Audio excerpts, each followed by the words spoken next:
Every day, 40,000 plates of food are served across all the restaurants. The breakfast operation, one of the more important for everybody always is the buffet. Super big buffet of breakfast, and you see crispy bacon and stations of omelettes and stations of egg. That is fantastic. In the kitchen, we had like the 254 cooks plus 100 utilities. That is 354 is our team that is run like without stop.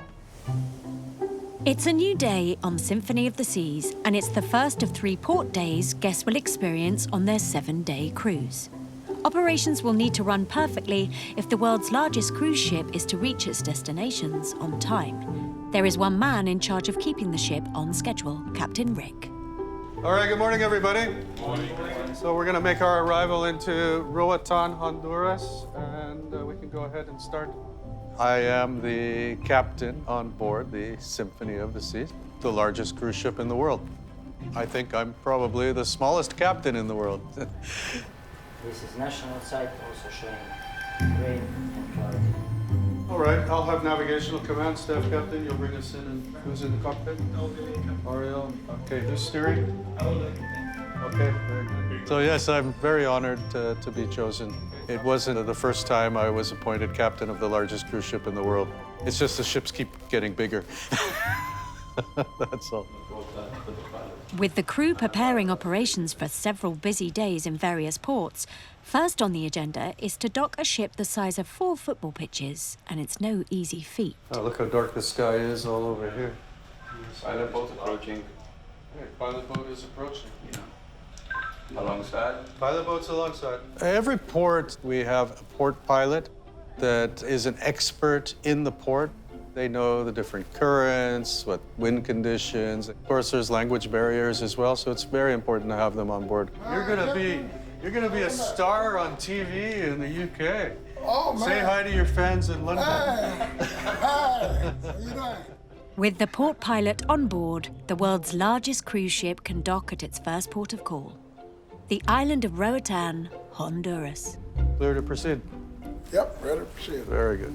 A lot of the ports are quite narrow, and this is a very large ship, so there's very little room for error. We have to be sure we're right on track. And the equipment that we have on board the ship is great for that, because it can tell us within meters how far on or off the track we are.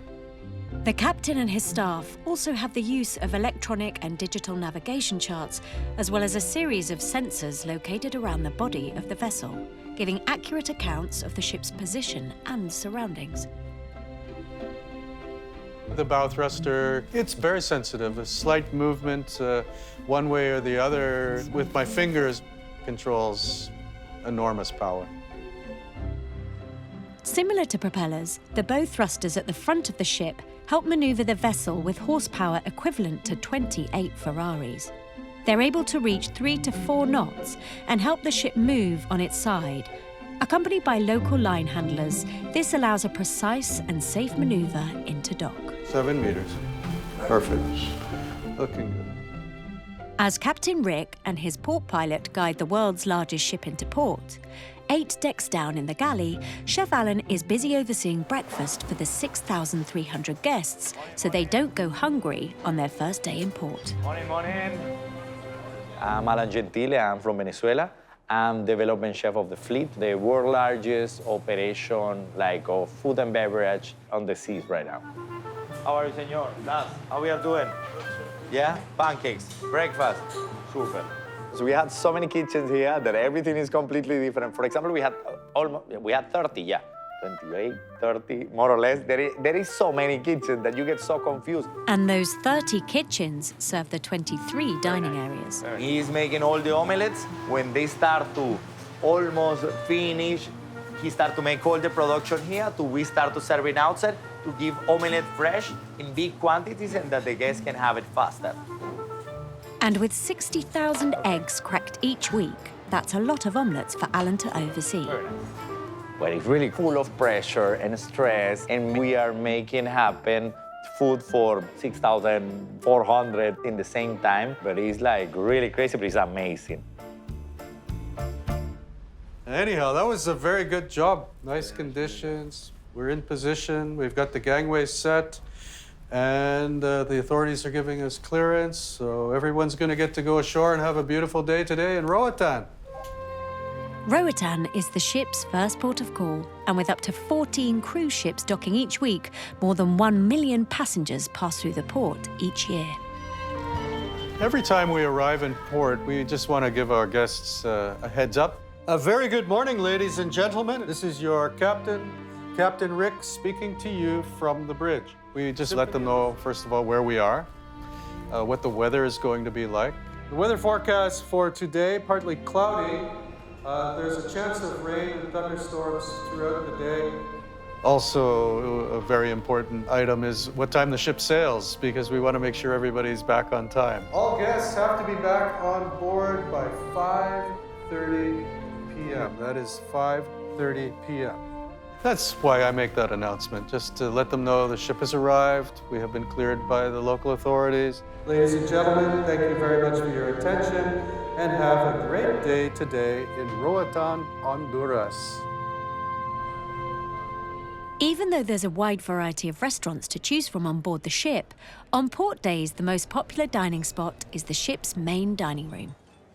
Normally we serve exactly with 3,000 guests that eat there, and the quantities are very big, like massive. It's crazy. Every day, 40,000 plates of food are served across all the restaurants. The breakfast operation, one of the more important for everybody always is the buffet. Super big buffet of breakfast, and you see crispy bacon and stations of omelettes and stations of egg. That is fantastic. In the kitchen, we had like the 254 cooks plus 100 utilities. That is 354 is our team that is run like without stop.